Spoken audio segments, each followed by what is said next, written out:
Is Vladimir Putin planning to attack NATO? It seemed impossible last year. Ukraine alone was a handful for the Russian army. But now new reports have emerged, new statements from Russia.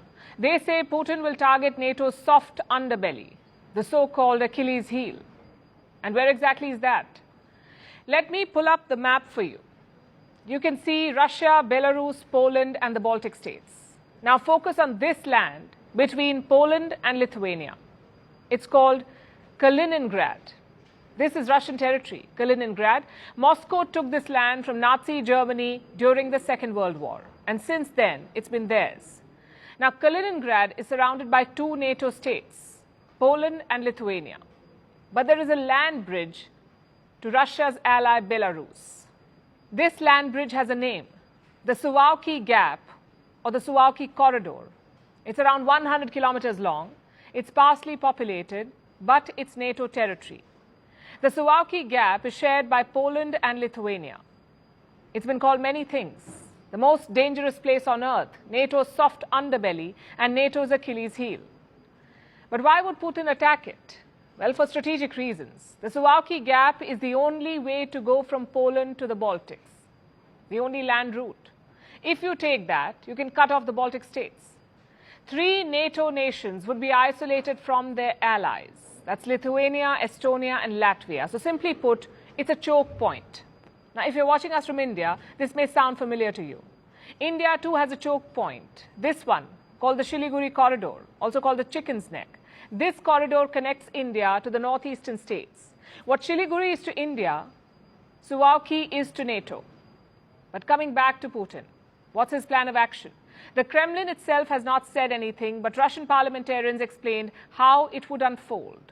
No Russian soldiers will be used in this operation. Instead, Wagner mercenaries from Belarus will engage. I know it sounds confusing. Didn't Wagner rebel against Putin just recently? Well, this Russian lawmaker claims it was all part of the plan. Wagner would rebel, their fighters would be exiled to Belarus, and once there, they would train. Satellite images show new military camps have popped up in the country in Belarus. Hundreds of Wagner fighters have started moving in. Reports say they could take the Suwalki Gap in hours. The question is, will Putin give the order? Suwalki is still NATO territory. An attack on this area would trigger Article 5 of NATO. What is Article 5? It says an attack on one member is an attack on all NATO members, meaning NATO would be at war with Russia officially. Will Putin risk that? Let's play the devil's advocate for a bit. Russia has a lot of military muscle in Kaliningrad. Tens of thousands of soldiers, nuclear missiles, also the Baltic naval fleet. On the other side, in Belarus, you have the Wagner fighters. So Russia could easily swoop in from the east and west. They did something similar in Ukraine, remember. After invading, Russian troops made a beeline for Crimea. They created a land bridge between Crimea and the Russian-held land.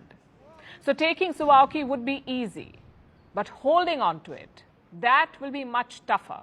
NATO has been preparing plans to defend against Russia. They've dusted out old plans from the Cold War, so chances are they have mapped this eventuality, they've mapped it out. Plus, it's not uncommon for countries to prepare such attack plans. Not to use them, but just as backup. So perhaps this Suwalki plan is something similar. Logic says Putin will not use it. His attention is pretty much on Ukraine right now. He's pounding Ukrainian cities with airstrikes. The latest was on Odessa. This is a port city in southern Ukraine, Odessa. It was hit by 2 consecutive nights of airstrikes. Take a look at the damage. Entire buildings have been destroyed. Even the port of Odessa was hit. Russia is calling this revenge strikes. Retaliation for the Crimean bridge attack earlier this week. Now, targeting the port was not a coincidence, by the way. Russia pulled out of the Black Sea grain deal this week. It says Ukraine is using the Black Sea for combat, hence the attack on Odessa. And the whole world should be concerned about this. Ukraine makes up around 9% of all wheat exports, global wheat exports. If the port of Odessa is destroyed, that trade stops. So food prices could go up. President Zelensky says Russia is doing this on purpose and that Putin is weaponizing food. Що видно, російське керівництво зараз таки намагається. Obviously, the Russian leadership is now trying to provoke these crises. Without our exports, the deficit on the global market will unfortunately be very noticeable. And not only for the poorest countries. Different countries will feel it, from Libya and Egypt to Bangladesh and China. So Russia's on the offensive and so is Ukraine. Take a look at these pictures. They show how Ukraine is hitting Russian positions in the east.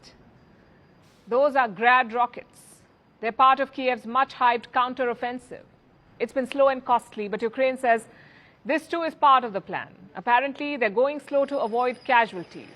But how long will this continue? How long can this continue? Russia's strategy is to wear down Ukraine and NATO. If NATO stops giving weapons, Ukraine will fold. No two ways about it. And Washington knows this.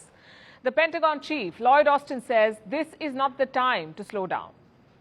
As we saw again today, this contact group stands united behind them. Today, we recommitted to supporting Ukraine during its crucial counteroffensive and for the long haul. And this is no time to slow down. So I guess that's that. 17 months on, things have gone from bad to worse. Food grain is stuck at Ukrainian ports. Cities are being pounded with little impact on the front line. And there are concerns of an attack on NATO. Maybe Russia and Ukraine are not losing this war, but their people certainly are.